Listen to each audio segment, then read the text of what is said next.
Dragon Silver Wizard Gold. Book 1 in the Varthien Saga by Kris Sihto. Chapter 10.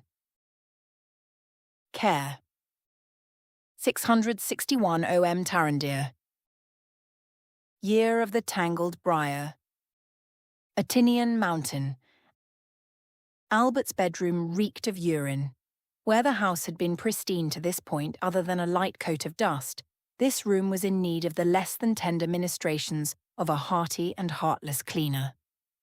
With an arm supporting Albert, Norman pivoted and moved to the rarely used lounge area. "Take the settee for a short while," he said. "I just need to set your bedroom to order." Stripping the bed of its sheets and blankets near overpowered Norman with the smell of ammonia. The straw-filled mattress was soaked through, in some places black with mould, in others green as the moisture had sprouted stray seed. The bed frame seemed to be unaffected, so with as little contact as possible, Norman dragged the mattress into the centre of the room. The chamber pot beside the bed was filled to the brim. It was obvious that Albert had been unable to visit the outdoor facilities for a few days, perhaps lacking the strength to brave the cold outside. Thinking for a few seconds, Norman decided that the bedroom was no longer fit for his mentor to reside in. Drawing from his sense memory, he imagined the scent of cedar ash. A sizzle started within the mattress, a bright orange glow licking at the fabric, spreading to the surrounding straw, oxidizing each molecule within the mattress in turn. He drew oxygen through the various flues in the cave system, fueling the flame until there was little left but a greasy black residue where the mattress had once been. As an afterthought, he included the soiled sheets and blankets, burning them until no trace remained. Then, funneling the freshened air towards his face to create a barrier from the foul odours emanating from the contents of the chamber pot, he carefully lifted it and carried it down the long hallway to the frozen wasteland outside. Having disposed of the waste and thoroughly cleaned the antique porcelain, he stepped into the now clean and aired room. Whispering a brief apology to the universe, he pulled from an unseen corner of the world. A pristine down-filled mattress appeared, with deep pillows atop it and fresh, folded, bright white linen sheets. He may have been frail, but Albert noticed the change the instant he was shifted into the freshly made bed. "What rich bastard did you steal this from, eh?" he asked. "I'm glad you chose quality. I'd hate to be putting out someone who couldn't afford to replace their mattress." "Don't worry, it's from a spare room at the Delingard Imperial Palace. They can afford its loss." Albert raised an eyebrow. "Ah, but can the poor servant who is set to clean that room? Not to mind, so long as it's not a regular occurrence, boyo. I'd hate to think I raised a thief." Having reassured his mentor about his ethical stances, Norman left for the kitchen. Finding little other than some old turnips and carrots stored in a box of sand, and the mushroom box in the corner picked mostly bare, he again apologized to the universe, mostly for the damage to the ears of forest creatures, and gathered ingredients. Apples from Phelan, rosemary from Selwyn, wild spinach from Geros. The list grew until he had filled the benches with fresh ingredients. Finally, he sent his mind ranging until he found a rabbit, dead of heart failure only minutes before, that appeared to be parasite-free. Rabbit stew it was. With the stew prepared and bubbling, Norman dragged the old brass tub into the centre of the room. Water may have been in plentiful supply in this space.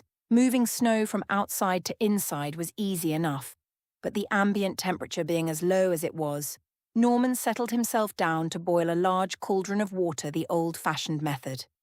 He supposed this was one of the reasons Albert had built his home here. Being forced to do things without magic was in some ways quite calming. A watched kettle gives a soul plenty of time to think. "Have you had anyone else here since I was here last?" Norman asked over the small dining table. Albert had cleaned up nicely and he was now dressed in fresh bedclothes, his hair combed, his beard bouncy and full again. His hands trembled as he lifted his spoon, but he was sitting upright, which Norman saw as a good sign. "Eh? Anyone else? I'm too old to be worrying about other people coming and mucking up my things. No, I go to the council once every year." I have a couple of markets I get my supplies from. Other than that, I'm happy just to stay here and tinker. You need someone here with you. Get an apprentice. I'm done with apprentices, boyo. You're my last. I'm not going to be here long enough to see another apprentice done. Norman had not really been prepared to hear the finality in Albert's voice. He started to clutch at any hope he could muster. Then we'll have to shift you somewhere closer to people. We can't have you falling over and nobody being around to help.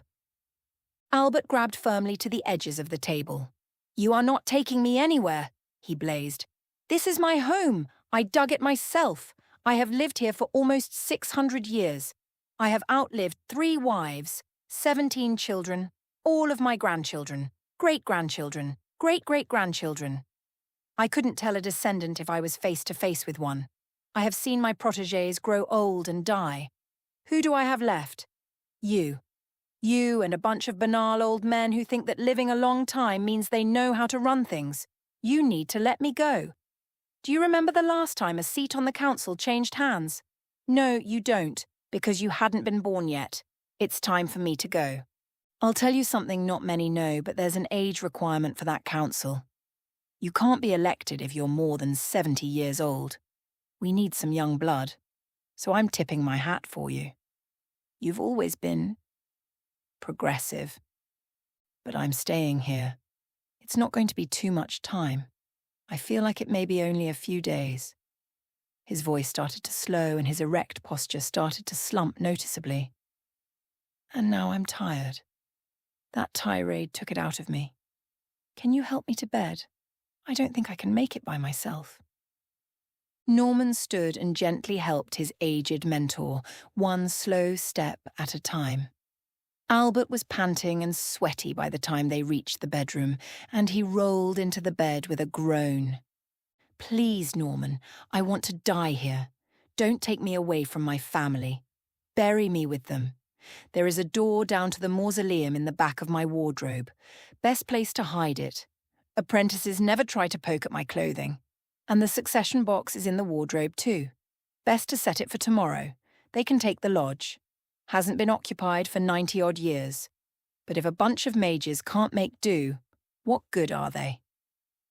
As Albert Tarandir, Magus of the Council of Varthien, slept, each breath rattling in his chest, Norman watched, considered what he had just been told, and flipping a small coin over in his pocket.